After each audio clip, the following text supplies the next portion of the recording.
फुलबेरी या बर्स। क्या आप फुलबेरी जैसे जिस्मानी मर्ज का शिकार हैं? क्या आप मुख्तलिफ किस्म के इलाज और अद्वियात और क्रीमें इस्तेमाल करके भी फुलबेरी से निजात हासिल नहीं कर पा रहे? तो फुलबेरी के मुकम्मल और कुदरती इलाज के लिए इस वीडियो को आखिर तक लाजमी देखें। अस्सलाम वालेकुम नाज़रीन, उम्मीद करती हूँ आप सब खैरियत से होंगे। नाज़रीन, फुलबेरी का मर्ज एक ऐसा अजीब मर्ज है कि इंसान की खूबसूरती पर दाग सा महसूस होता है। जिस्म में सफ़ेद सफ़ेद दाग बहुत बदसूरत महसूस होते हैं। बर्स दरअसल एक जल्दी बीमारी है जिसमें पूरे जिस्म में, खास तौर पर चेहरे, कमर, हाथों और पाँव पर सफ़ेद दाग नमूदार होते हैं जो बढ़ते चले जाते हैं। ये दाग चिकने होते हैं और इन पर खारिश होती है। जिल्द पर जिस जगह फुलबेरी हो वहाँ पर मौजूद बाल भी मुतासिर होते हैं और बाल भी सफ़ेद हो जाते हैं। मर्ज फुलबेरी असल में खून की खराबी की वजह से होता है। इसी तरह खराब बासी अशिया खाने से भी बर्स का मर्ज लाहक हो जाता है। इसके अलावा आशिक भी इसकी एक वजह हो सकता है। आमतौर पर लोगों में ये तासुर पाया जाता है कि ये मर्ज मछली के बाद दूध पीने से लाहक होता है, लेकिन ऐसा कुछ नहीं है और ना ही मछली और दूध का फुलबेरी के साथ कोई ताल्लुक है। अमूमन मुख्तलिफ किस्म की क्रीमों के इस्तेमाल से भी ये मर्ज हो जाता है। फुलबेरी का मर्ज औरतों और मर्दों में यकसा तौर पर पाया जाता है। इसमें उम्र का कोई अमल दखल नहीं होता। ये मर्ज किसी भी उम्र में हो सकता है।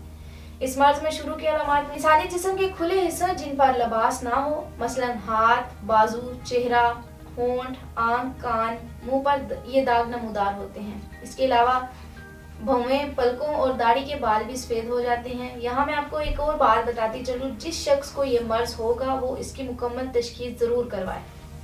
मुस्तनद मुआलिज ही अलामात देकर बेहतर तशखीस कर सकता है। नाज़रीन, फुलबेरी एक काबिल इलाज मर्ज है। इसके इलाज के लिए तिब्बी तरीका इलाज ही एक ऐसा इलाज है जिसके रिजल्ट मुस्तकिल हैं और इसके किसी भी किस्म के कोई साइड इफेक्ट नहीं है। फुलबेरी एक ज़िद्दी किस्म का मर्ज है।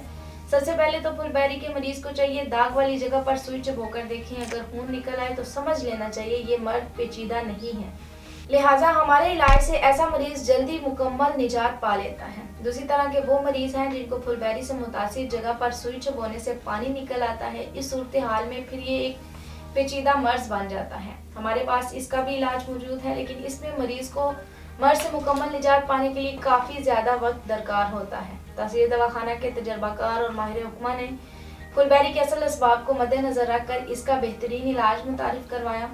आज पाकिस्तान भर में फुलबेरी का मुकम्मल और पायदार इलाज के लिए इसके ज़्यादातर मरीज हमारे कुदरती इलाज पर भरोसा करते हैं। इसकी वजह यह है कि हमारा इलाज मुकम्मल तौर पर कुदरती है, जो कि मतलूबा नतीजा देता है।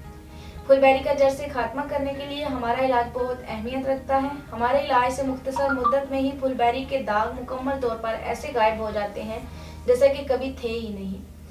हमारे मरीज मुकम्मल तौर पर फुलबेरी से छुटकारा पाकर बहुत ही पुरएतमादी का इजहार करते हैं, क्योंकि ये कुदरती इलाज इसलिए इफेक्टिव है, ये मुज़र असरात से पाक है।